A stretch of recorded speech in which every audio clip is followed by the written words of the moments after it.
Abbreviation,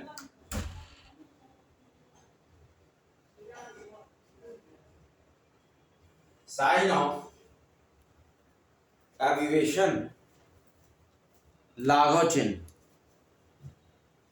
संक्षिप्त रूप लिखने के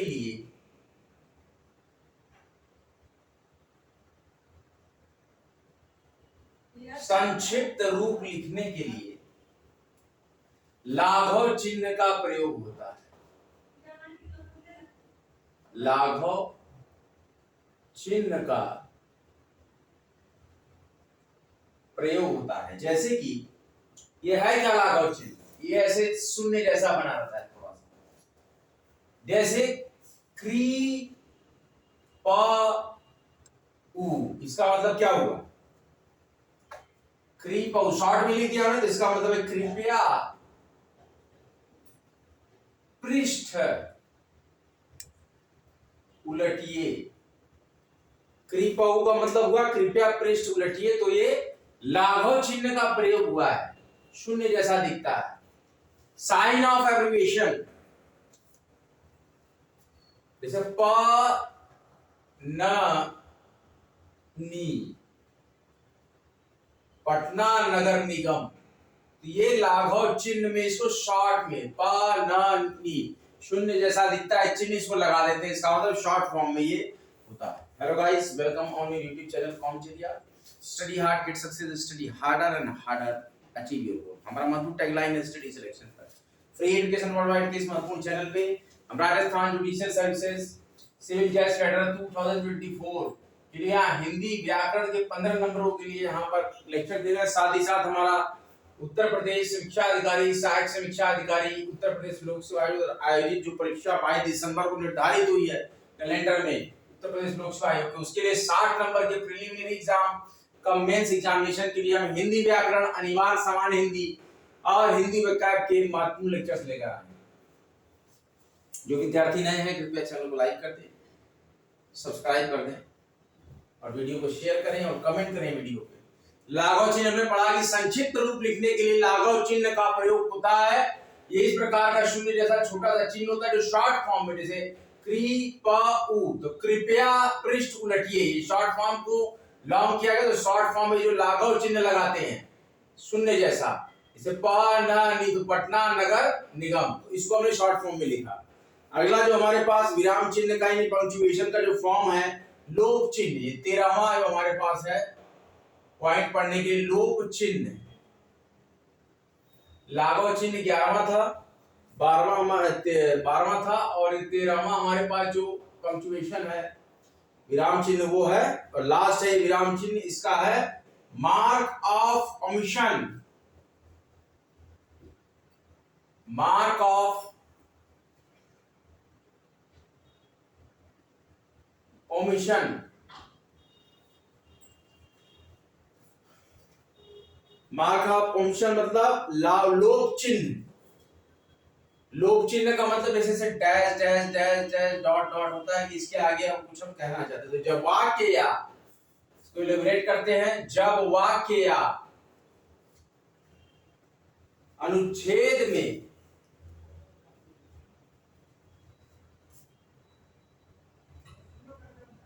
कुछ अंश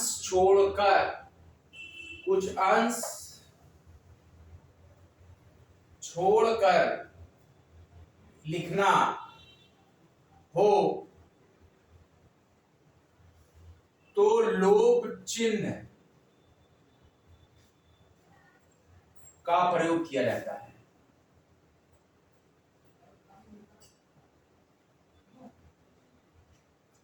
तो लोप चिन्ह का प्रयोग किया जाता है। जैसे क्या है लोप चिन्ह, गांधी जी ने कहा, गांधी जी ने कहा, कॉमा इन्वर्टेड कॉमा, परीक्षा की घड़ी आ गई। गांधी जी ने कहा परीक्षा की घड़ी आ गई है। अब इस बात पर आप ध्यान दीजिए, डैश डैश डैश डैश, ये जो डॉट डॉट लगा रहे हैं इसको मार्क ऑफ ओमिशन है, लोप चिन्ह कहते हैं। हम करेंगे या मरेंगे, हम करेंगे या मरेंगे। आजादी के समय ये जो बातें हुई थी उसका यहाँ पर विश्लेषण है कि लोग चिन्ह या महाकाव्य अंशन कि जब वाक्य या अनुच्छेद में कुछ अंश छोड़कर लिखना हो तो लोग चिन्ह का प्रयोग किया जाता है। जैसे गांधी जी ने कहा, इन्वर्टेड कॉमा में कॉमा लगा के, परीक्षा की घड़ी आ गई है, फिर यहाँ पर लोग चिन्ह मतलब महाकाव्य अंशन कि हम करेंगे या मरेंगे। तो इस तरीके से बताया जाता है इसको एक्सप्लेन करने के लिए। जब वाक्य या अनुच्छेद में कुछ अंश छोड़कर लिखना हो कि गांधी जी ने कहा परीक्षा घड़ी आ गई है, छोड़ा, तो यहाँ पर मां का वोमिशन लगा दिया, यानी लोग चिन्ह कि हम करेंगे या मरेंगे, इस प्रकार से। अब गौड़ विराम चिन्हों की बात अगर कर ले, गौड़ अभी तो मुख्य विराम चिन्ह थे, आप सेकेंडरी जो विराम चिन्ह होते हैं उनको बोलते हैं गौड़ विराम चिन्ह। तो इसमें होता है अपूर्ण विराम, अपूर्ण विराम, या इसका नाम है उपविराम। क्या है? उपविराम, या इसी को हम बोलते हैं कॉलन। कॉलन आगे लिखी जा रही बात की ओर ध्यान आकृष्ट करने में, किसी व्यक्ति, वस्तु आदि का परिचय देने में, पुस्तक या लेख के शीर्षक में, जन्म व मृत्यु तिथि में, साक्षात्कार में इत्यादि जगह। फिर है पुनरुक्ति सूचक, दूसरा है गौर पुनरुक्ति सूचक, मार्क्स ऑफ रेपिटिशन, रिपीट होना, रिपीटिशन, शब्द या वाक्य की पुनरुक्ति बचाने में। फिर है विवरण चिन्ह, अगला कौन है? विवरण चिन्ह, इसका मतलब है कॉलन डैश, कॉलन डैश। ये कहता है वाक्यांश के निर्देश में किसी वस्तु के सविस्तार वर्णन में इत्यादि चिन्ह का प्रयोग अब बहुत कम होता है, कॉलन डैश का। तारक चिन्ह, अगला क्या है हमारे पास गौड़, उसमें विराम चिन्ह में तारक चिन्ह, तो स्टार या एस्टेरिक मार्क, स्टार या एस्टेरिक मार्क। ये पाद टिप्पणी के लिए जो फुट नोट होता है, आपने सुना होगा फुटनोट के बारे में। फुट नोट जो एकदम नीचे की तरफ लगाया जाता है पेज में, वो पाद टिप्पणी के लिए। योग चिन्ह, ये सारे गौड़ विराम चिन्हों की हम चर्चा कर रहे हैं, मुख्य विराम चिन्ह ने पढ़ लिया है। प्लस मार्क, इसको कहाँ यूज करते हैं देख लीजिए बच्चों, दो या दो से अधिक शब्दों को जोड़ने में, यानी कि संधि के समय यूज होता है, संधि के को दिखाने के लिए प्लस चिन्ह का प्रयोग। अच्छा, अब है तुल्यता सूचक चिन्ह।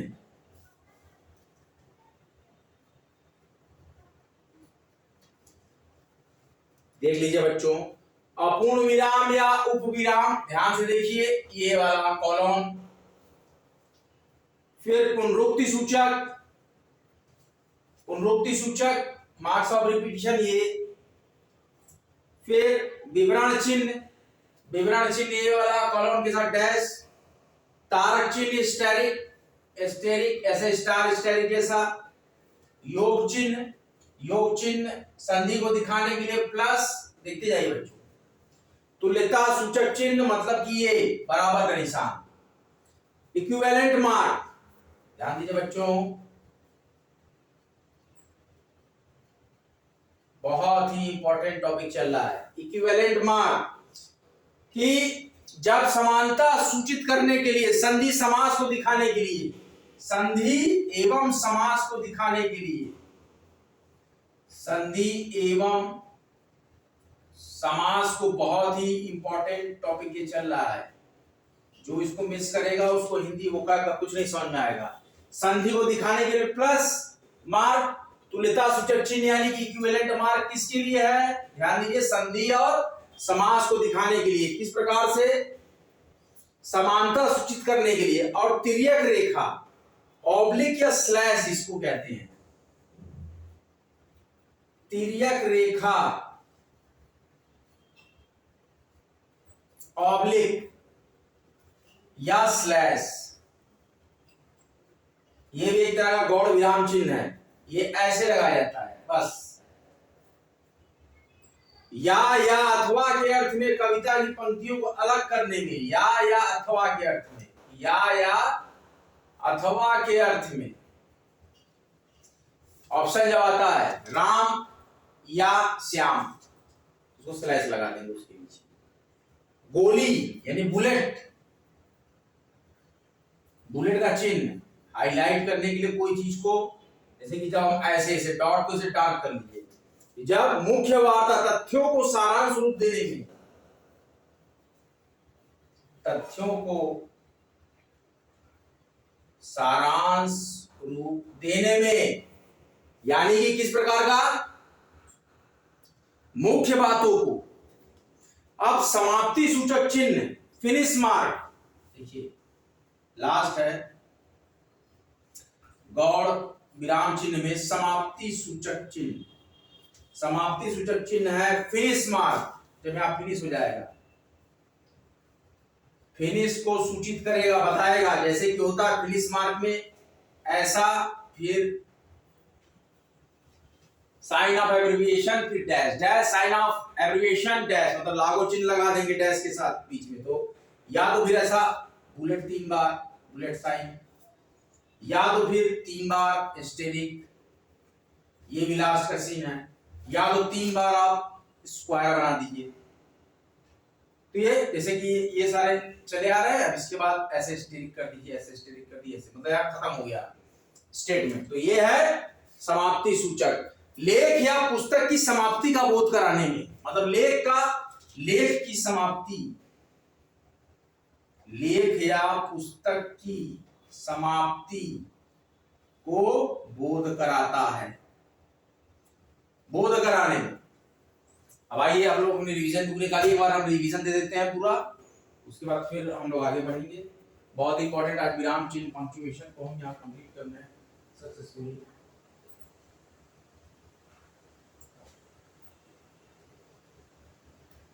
बच्चों, उत्तर प्रदेश समीक्षा अधिकारी, सहायक समीक्षा अधिकारी एवं महत्वपूर्ण यहाँ पर जो हम विषय पर परिचर्चा कर रहे हैं, हमारा यूपीआरओ एग्जामिनेशन 60 नंबर है question, preliminary plus mains 120 number है क्वेश्चन के लिए हम पूरा, कि प्री में आप देंगे 60 क्वेश्चन, मेंस में देंगे 60 क्वेश्चन। आरडीएस परीक्षा 23 जून 2024, सिविल जज कैडर 2024 के लिए 15 क्वेश्चन हिंदी के। इसके लिए अनिवार्य समान हिंदी, हिंदी व्याकरण का जो हमारा पंक्चुएशन मार्क विराम चिन्ह चल रहा था, इसमें 12वां चिन्ह जो है लाघव चिन्ह, ये सारे प्राइमरी चिन्ह है। इसके बाद हम गौड़ चिन्हों के बारे में चर्चा कर रहे हैं कि साइन ऑफ एब्रिविएशन क्या है, लाघव चिन्ह की संक्षिप्त रूप लिखने के लिए क्या करने के लिए लाघव चिन्ह लगाते हैं। साइन ऑफ एब्रिविएशन संक्षिप्त रूप लिखने के लिए लाघव चिन्ह का प्रयोग होता है, जैसे क्री लाघव चिन्ह, प लाघव चिन्ह उ, कृपया पृष्ठ पलटिए, इसका यह है लाघव चिन्ह। जैसे प लाघव चिन्ह, न लाघव चिन्ह, नी लाघव चिन्ह, तो प न नी इसमें लाघव चिन्ह लगा है, मतलब पटना नगर निगम कहा गया है। देखिए साइन ऑफ एब्रिविएशन लाघव चिन्ह या शून्य जैसा छोटा सा चिन्ह होता है, मिडिल में लगता है लाघव चिन्ह, जैसे क्री प उ। तो संक्षिप्त रूप लिखने के लिए लाघव चिन्ह का प्रयोग होता है। तो क्री प उ का मतलब चिन्ह लगा है तीनों में, कृपया पृष्ठ पलटिए, प न नी तो पटना नगर निगम, इस प्रकार का।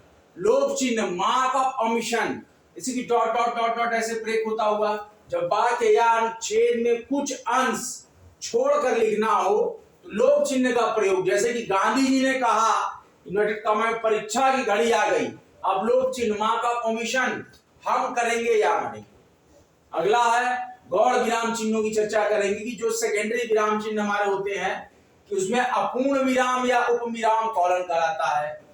पुनरुक्ति सूचक मार्क, मार्क्स ऑफ रिपीटिशन, ये एक तरीके का ये चिन्ह डबल इन्वर्टेड कॉमा ऐसा जो एक चीज को ही रिपीट करता है, ये होगा। मतलब ऐसे ऐसे कर देंगे किसी चीज के आगे, राम राम राम आ रहा है तो राम के नीचे ऐसे कर दिया चिन्ह, तो मतलब राम राम राम कंसिक्वेंटली अब चलता रहेगा, ये मान लिया जाएगा। विवरण चिन्ह यानी कि कॉलन और डैश को मिला के, इसके बाद योग चिन्ह प्लस मार्क, संधि को दिखाने के लिए प्लस मार्क यहाँ लगता है। और कारक चिन्ह स्टार या स्टेरिक पाद टिप्पणी आदि के लिए, नीचे के फुटनोट के लिए जरूरत पड़ती है। तुल्यता सूचक चिन्ह इक्विवेलेंट मार्क संधि और समास को दिखाने के लिए, तिर्यक रेखा यानी ऑब्लिक या स्लैश या अथवा के अर्थ में उसके लिए प्रयुक्त होता है। गोली या बुलेट जैसे कि डॉट होता है एकदम डार्क, तथ्यों के सारांश को रूप देने में।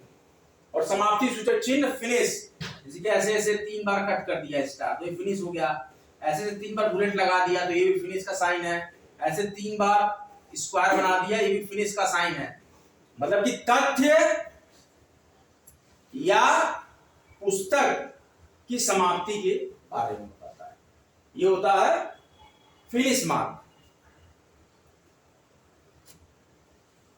आज का लेक्चर आपको कैसा लगा बताइएगा। पंक्चुएशन हमने सफलतापूर्वक खत्म कर लिया। पंक्चुएशन के सारे पार्ट को हमने बताया, अर्थ के आधार पर, रचना के आधार पर। इस प्रकार का जो हमने लेक्चर आपको बताया, इसके बारे में आप लिखिए कि आपको ये लेक्चर कैसा लगा हमारा पंक्चुएशन मार्क का। अब हम अगला चैप्टर जो स्टार्ट करने जा रहे हैं,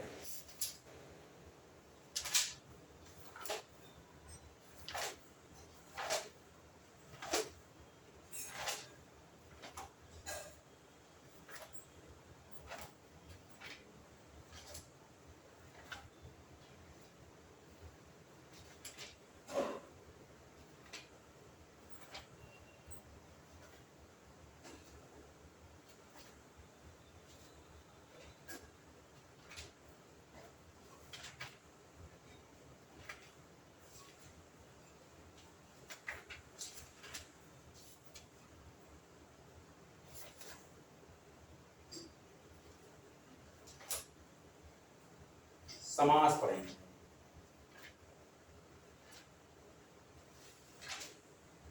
कंपाउंड,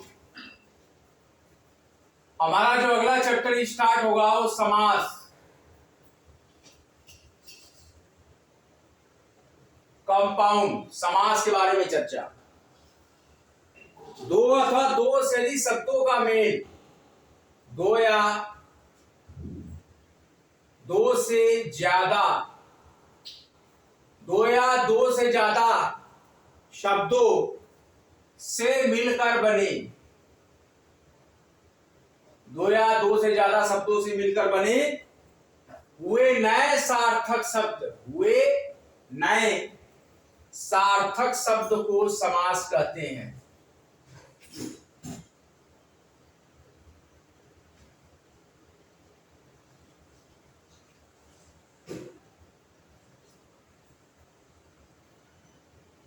छह मुख्य भेद है समास के, 6 मुख्य भेद हैं। पहला अव्ययी भाव समास, पहला अव्ययी भाव समास।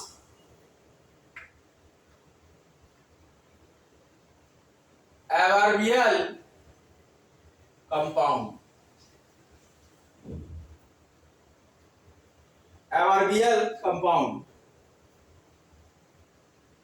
पूर्व पद प्रधान, पूर्व पद मतलब पहला पद प्रधान, कौन सा अव्ययी भाव? पूर्व पद प्रधान। पहला